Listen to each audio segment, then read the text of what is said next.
Salam uşaqlar. Buraxılış imtahanımıza belə bir sual düşə bilər. Deyir, silindrin yan səthinin açılışı diaqonalı 6-ya bərabər olub, oturacaq 30 dərəcə bucaq əmələ gətirən düzbucaqlıdır. Silindrin həcmini tapın. Ümumiyyətlə, düzbucaqlı sözü uşaqlar silindirdə çox yerdə istifadə olunur. 3 fərqli düzbucaqlı var silindirdə. Biri var, ox kəsiyinin əmələ gətirdiyi düzbucaqlı. Bu hansı düzbucaqlıdır? Baxın, burada A, B, C, D düzbucaqlısıdır. Ox kəsiyi A, B, C düzbucaqlısıdır.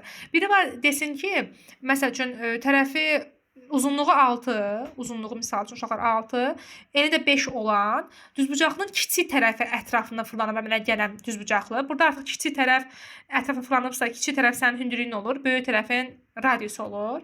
Yəni fırladıb əmələ gətirdiyi hansı ki silindiri həmin o fiqur fırladıb əmələ gətirir. Bir var o düzbucaqlı, bir var ox kəsiyi, bayaq söylədim. Bir də var uşaqlar nə?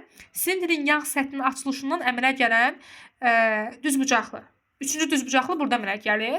Həmin o silindirin yan səthinin açılışına əmələ gələn düzbucaqlı bilirsiniz, düzbucaqlı deyilmi? Red Bull qutusunu açın, kəsini açın. 2 dənə dairə əmələ gələcək və bir dənə düzbucaqlı əmələ gəlir. Həmin o düzbucaqlı uşaqlar, baxın bu düzbucaqlıdır.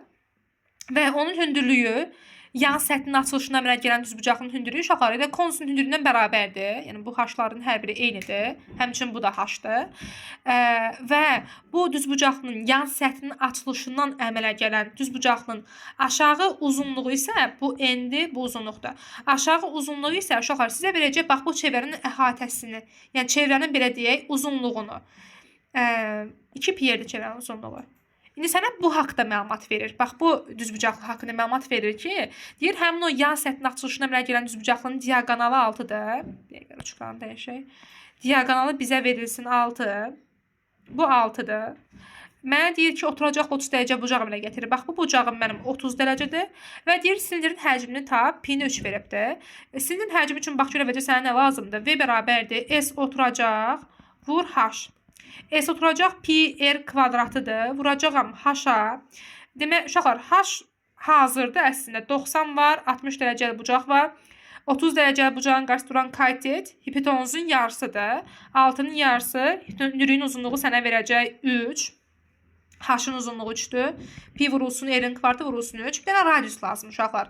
Radiusun cavabını tapmaq üçün 60 dərəcəli bucağın qarşısında duran katet hipotenuzun yarısının kök altı 3'ə hasilinə bərabərdir. Yəni 2 vurulsun, pi vurulsun, r-in cavabı bərabər olacaq 3 kök altı 3'ə.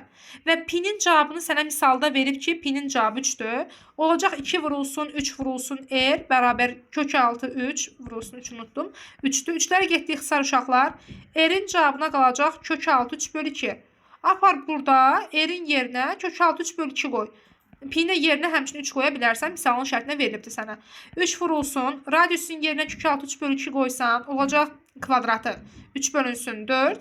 Bir də vurulsun 3. Misalın cavabı olacaq 27 bölünsün 4. 6 tam 4'də 1. Yəni 6 tam %25. Cavab olacaq D bəndi.